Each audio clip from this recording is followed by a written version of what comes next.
Good morning, everyone. Welcome to Pre-Market News and Views by In the Money Stocks. Today is Thursday, October 11, 2012. There's a lot to cover. Let's jump right into the usual S&P 500 E-mini futures. Take a look here. The futures are flying higher this morning by 7 points, catching a bid this last 10-minute bar. Pretty good little surge here for the futures. That tells me one thing. The U.S. dollar index is falling. Let's take a look. Sure enough, the dollar is down. Dollar peaked out last night. It looks like around 9 o'clock at night, and has been really declining ever since. You know the old story. When the dollar goes down, the markets inflate. The only bad thing about the dollar going down, everything that you need to buy inflates as well.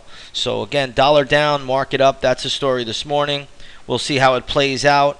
Overall, I don't think there's a lot of really major news out there that we don't know about. Looks like there's some Greek unemployment numbers above 25% now. You also have some an S&P downgrade of Spain to BBB minus. So Spain is in a little bit of trouble there with the downgrade. But outside of that, there really isn't all that much news going on that we really need to know about as far as I'm concerned. Basically, you could just follow the dollar. The dollar will tell you everything you need to know going forward. So, again, when the dollar moves lower, the market moves higher, and that's pretty much how it works, at least from what I could see and what I've seen over the past 10 years. And, again, really, the dollar is down again, and you can see the futures catching that pretty decent bid to the upside, now up 7 points on the session. Now, another indicator that we know there's money being diluted or printed is simply by looking at gold. Gold is up 7 points today to $1,772 an ounce. Let's take a look at the GLD. GLD this morning is up to $172 a share. That's a pretty nice little move there. So again, GLD closed at 170.84 yesterday. Today it's trading up at 172. That tells you inflation is being created by the central banks. Dollar is being devalued, diluted, and diminished, and that's the bottom line. Dollar down, everything else gets a bounce. Let's take a look at oil this morning. Oil is trading up $1 to $92.26 a barrel. That's light sweet crude. That's what we use here in the United States. Brent crude is used over in Europe. Let's take a look at the USO, which is a good proxy for light sweet crude. You'll see the USO right now trading at $34.30. A good little pop right back up. Yesterday it did decline a little bit. Today it's getting a bid right there on the back of a weaker dollar. Something else that we should pay attention to and watch is gasoline.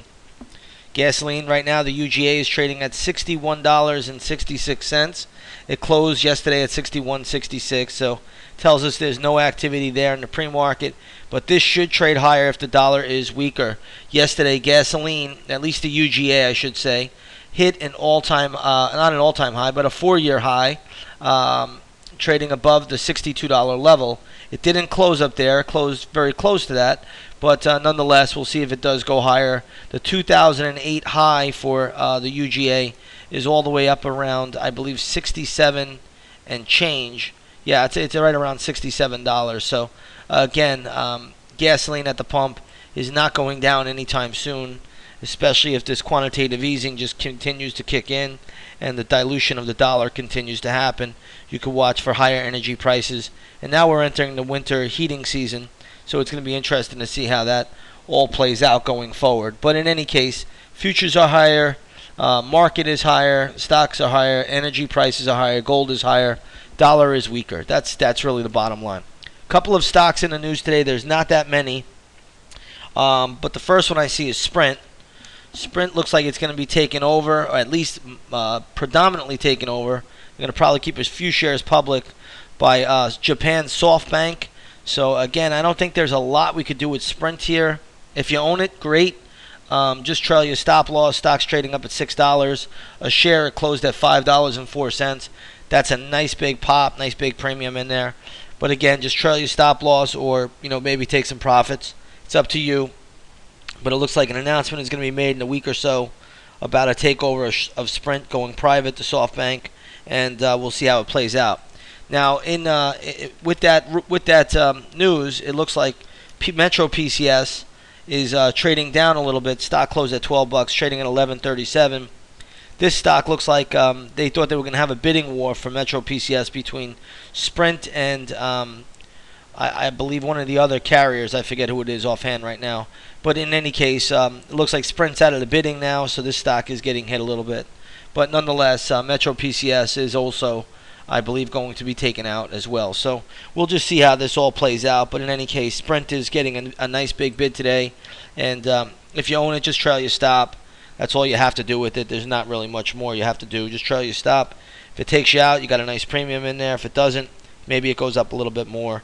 But I think the news is pretty much baked into the cake here. Let's take a look at Royal Gold, RGLD. This stock I did see getting hit this morning. I'm not sure what the news is there. I came up with a couple levels on this one. The first level would be around $90, and you can see the price is trading there now. So be careful there. It's $90 is a little short-term support level, but a better level than that is going to be $84.17. So keep that one on your radar. That could be a potential bounce level. After that level, it's $79, even a whole round number, and then you have $73.85. So those are the levels for Royal Gold today. But the stock is trading down decently. It closed at $95.26. Today it's trading at $90.40 this morning. So decent little hit to the downside on Royal Gold. There's a few other movers, but nothing that I'm seeing standing out to me. At least not a significant mover. Just small, small little gains up or down. Really not a lot. We do have the unemployment number released here. It looks like the market is getting a little bit more of a bid. I'm not exactly sure. You also have U.S. trade deficit news being released as well. I'm not even sure of that news either. But in any case, the market's liking what it's hearing, at least initially. Any good economic news should be good for the dollar, though, and that's that's the big culprit here. If the dollar moves up, then markets should not do as well. But any good news in the stock market or economic news should be good for the dollar, really, because the European markets are should be under pressure. But in any case, the markets are up a little bit here. They're still up 7.5 points.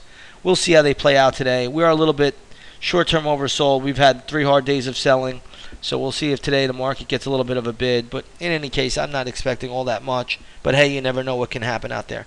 With that said, everybody, I'll leave it short and sweet today. Have a great trading day. Once again, watch that dollar. It is the most important chart that I think any trader can follow at this time. Have a great morning, and we'll see you on the charts tomorrow. Take care now.